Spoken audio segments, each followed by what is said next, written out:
ഒട്ടും മുടി വളരണില്ല, പിന്നെ ഫ്രിസി ഹെയർ ആണ്, പിന്നെ ഒരു ലെങ്ത് കഴിഞ്ഞാൽ പിന്നെ അങ്ങോട്ട് നീളം വെക്കണില്ല. ഇതൊക്കെയാണ് പ്രശ്നം. ചെയ്തിട്ട് ഒട്ടും വളരാണ്ടിരുന്ന എൻ്റെ ഹെയറിനെ ഇത് ഇത്രയെങ്കിലും വളരാനായിട്ട് ഹെൽപ്പ് ചെയ്ത ഒരു ഹോം റെമഡിയാണ് ഞാൻ പറഞ്ഞുതരാൻ പോണത്.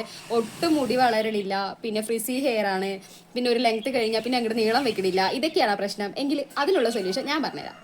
ഇത്രയും സാധനങ്ങൾ വെച്ചിട്ടാണ് നമ്മൾ പാക്ക് ഉണ്ടാക്കാൻ പോണത്. ഇത് വന്നിട്ട് പനിക്കൂർക്ക എന്ന് പറയും, പാലക്കാടൊക്കെ കണക്കൂർക്ക എന്നാണ് പറയുക. പിന്നെ ഇത് കുറച്ച് തുളസി എടുത്തിട്ടുണ്ട്. എനിക്ക് തുളസി കിട്ടാനില്ലാത്തതുകൊണ്ട് ഇത്ര എടുത്തുള്ളൂ. കുറച്ചും കൂടെ കിട്ടുകയാണെങ്കിൽ നല്ല ഇല നോക്കി എടുക്കുക. പിന്നെ ചെമ്പരത്തിയുടെ പൂവാണ്, പൂ ഒരു 3-4 എടുക്കുക. പിന്നെ വന്നിട്ട് ഇത് വന്നിട്ട് നമ്മൾ പാടത്തൊക്കെ കുറുന്തോട്ടിയുടെ ഇല എന്ന് പറയും, കുറുന്തോട്ടിയുടെ ഇല അതാണ്. ഇത് വന്നിട്ട് മുരിങ്ങയുടെ ഇല അത് കുറച്ചെടുത്താൽ മതി. പിന്നെ ഇത് വന്നിട്ട് പേരക്കേൻ്റെ ഇലയാണ്. പേരക്കേൻ്റെ ഇല 1-2-3 ഒക്കെ എടുക്കുക. നമ്മുടെ ഹെയറിന് എത്രയാണ് വേണ്ട അങ്ങനെ എടുക്കുക അതിൻ്റെ അളവിന്. പിന്നെ ഏറ്റവും കൂടുതൽ വേണ്ടത് വന്നിട്ട് നമ്മുടെ ചെമ്പരത്തിയുടെ ഇലയാണ്. ചെമ്പരത്തിയുടെ ഇല കുറച്ച് കൂടുതൽ എടുക്കാം. അപ്പോൾ ഇത്രയും സാധനങ്ങളാണ് നമ്മൾ പാക്ക് ഉണ്ടാക്കാനായിട്ട് യൂസ് ചെയ്യുന്നത്. അപ്പോൾ ഇത് നന്നായിട്ട് മിക്സിയിൽ നല്ല പേസ്റ്റ് ആയിട്ട് അരയ്ക്കുക. കഞ്ഞുവെള്ളം ഉണ്ടെങ്കിൽ കഞ്ഞുവെള്ളം ആഡ് ചെയ്തിട്ട് അരയ്ക്കാൻ. എൻ്റെ ഇപ്പോൾ കഞ്ഞുവെള്ളം ഇല്ല, അതുകൊണ്ട് ഞാൻ നോർമൽ വാട്ടറിൽ നന്നായിട്ട് പേസ്റ്റ് ആക്കി അരയ്ക്കുകയാണ്. ഇങ്ങനെ ആക്കണം. നമ്മൾ കുറച്ചും കൂടെ ചെമ്പരത്തിൻ്റെ ഇല ഇടുകയാണെന്നുണ്ടെങ്കിൽ കുറച്ചും കൂടെ തിക്കായിട്ട് കിട്ടും. എനിക്ക് ഞാൻ ചെമ്പരത്തിൻ്റെ ഇല കുറച്ച് ഇട്ടുകൊണ്ടാണ് ഇങ്ങനെ ഇരിക്കുന്നത്. നേരെ നമുക്ക് ഹെയറിൽ അപ്ലൈ ചെയ്ത് കൊടുക്കാം.